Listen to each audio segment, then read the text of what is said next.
哇掂啊呢隻，你早啲出啦，真正嘅 Paul Newman 咧翻嚟啦。Hello， 大家好，高 Sir 又翻嚟啦。嗱，今日呢條咧就係一條突發嘅片啊。咁點解咁急嚟講咧？因為琴晚突然間我發現勞力士咁官網嗰度咧，突然間出咗一隻100週年 Le Mans 紀念版。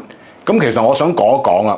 如果佢晨早喺 Watches and Wonders 嗰陣時咧有拱呢個或者講少少透露下佢會出呢隻咧，我就唔會對佢咁失望嘅。咁但係我係咪一見到哇掂啊呢隻，你早啲出啦，我俾2個 like 你添啦，唔好話1個 like 啦。咁點解一出我就要即刻去拍片咧？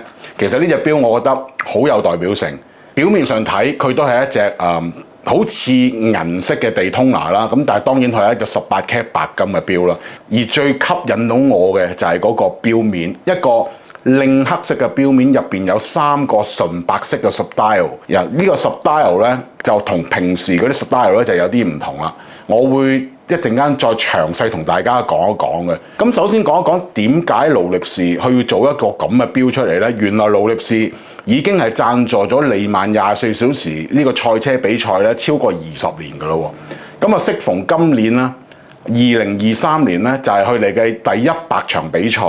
利曼嘅比賽第一場咧就係1923年5月26至到27號。咁而去到今時今日咧，2023年嗰場咧就係6月10號至11號。即係話你哋睇到呢條片嘅時候咧，場賽事已經完咗㗎啦。咁講下呢個賽事先啦，唔好講標住啦，可能大家都唔清楚究竟乜嘢賽事。頭先我都講咗啦，呢一個利曼係一個24小時嘅賽車比賽，係好考呢個車嘅耐用性啦、人嘅堅韌力啦、速度啦、準確度、判斷度。其實對於我哋賽車界嘅朋友嚟講咧，一定係會好熟，知道係唔容易玩嘅。咁佢入邊咧就係分咗幾個賽車手輪住去鬥一架車嚇，咁每人都係揸幾個鐘一輪流咯。咁所以去到最尾邊個贏咗嘅話咧，其實個榮耀非常之高啊！咁而家大家熟悉嘅Paul Newman 啦嚇，我哋成日都咁講啦，地通拿你一定會諗到 Paul Newman 啦嚇。咁 Paul Newman 咧亦都喺1979年嘅時候咧係參加咗呢場比賽，成績都非常之好。喺佢自己嘅界別度咧，佢哋嘅車隊攞咗第1名，而全個系列嚟講咧，佢哋 overall 係第2名啊。咁所以其實都幾勁啊嚇。咁啊翻嚟啦，講一講隻錶啦。咁啊除咗表面上睇佢係一隻特別版嘅地通拿之外，咁我哋見唔到嘅嘢，咁有啲乜嘢要解釋下俾你知啊嘛？嗱，陶瓷圈一樣係用咗一個黑色嘅陶瓷圈，而去 marking 咧，通常都係陶瓷都係凹咗落去，跟住表面上咧，佢哋就會用 PVD 技術倒咗一浸950鉑金啦，倒咗落去薄薄地嘅。但係今次勞力士做多咗一樣嘢，我覺得佢叫做幾重視呢個特別版嘅就係佢喺呢個 tachymeter marking 入邊嘅100嗰度咧，佢特登係再開咗套帽去做咗一個 ceramic 100嘅字樣，係用紅色。跟住鑲翻落去呢個 bezel 圈度嘅，咁你一望落去咧，黑色襯紅色係出晒，即係其實係好襯色啦。今次同埋佢真係你見到佢用咗心機啦嚇，第一樣嘢。第二樣嘢，為咗 echo 翻，因為利曼係一個24小時嘅賽事啊嘛，佢哋嘅機芯都同之前唔同咗。嗱，大家都知道啦，今年 Watches and Wonders 嘅新地通拿咧，佢哋轉咗一個叫4131機芯啦。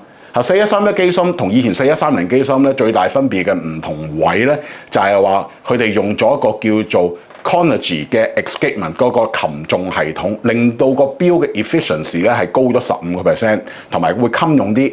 咁但係呢一個新嘅4132機芯咧，同4131機芯又有啲乜嘢唔同咧？大家表面上望咧就差唔多嘅啫，咁但係因為24小時利曼賽，佢哋就特登將呢個機芯改到變為本來地通拿係計12小時嘅啫，而家喺24小時嘅，即係話呢一隻地通拿係可以計足24小時嘅。咁你話為咗呢一單紀念版呢單嘢，勞力士特登改個機芯去就佢，咁係咪值得俾個 like 佢先？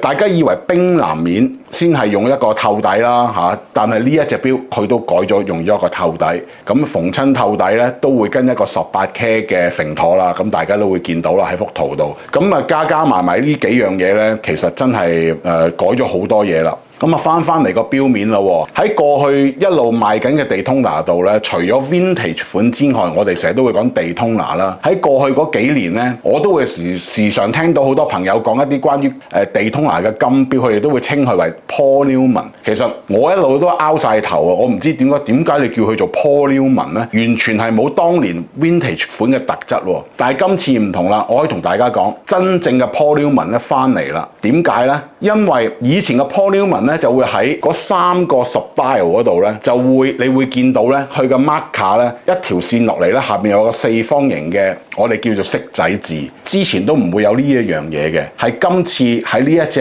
Le Monde 紀念版度咧，勞力士又再一次將呢啲咁嘅叫做骰仔字咧，就放咗喺嗰3個 style 度啦。咁所以我覺得咧，今次係 Paul Newman 翻嚟啦。咁呢個值得大家你再細心去留意一下啦。可能你喺以前嘅錶度咧，你未見過呢啲咁嘅字樣嘅，除咗70、80年代嗰啲嘅舊裝 Paul Newman 啦。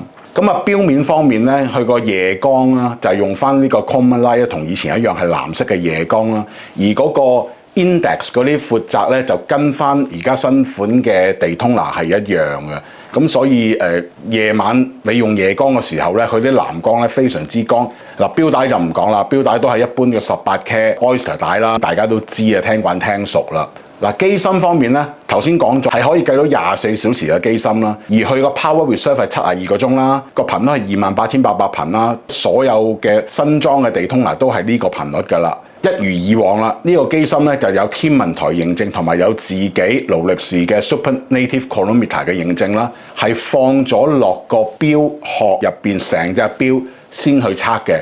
而正負嚟講咧，就係正負2秒嘅每一日，精準度方面咧，大家唔需要懷疑啦。最重要咩咧？就係話呢隻錶嘅價錢啦，美金定價係51,400蚊，而究竟幾時會有得賣？點樣賣？我唔知，但係我自己深信啊，呢隻錶一定會比冰藍面更加渴求嚇。如果真係中意嘅話咧，就真係要留意住啦。咁唔知道你中唔中意呢一隻 Le Monde 100週年紀念版嘅地通拿咧？可以喺下邊留言，或者將高 Sir 睇唔到嘅，或者你睇到嘅，都同大家分享一下啦。咁今日嘅分享就到呢度為止啦，拜拜。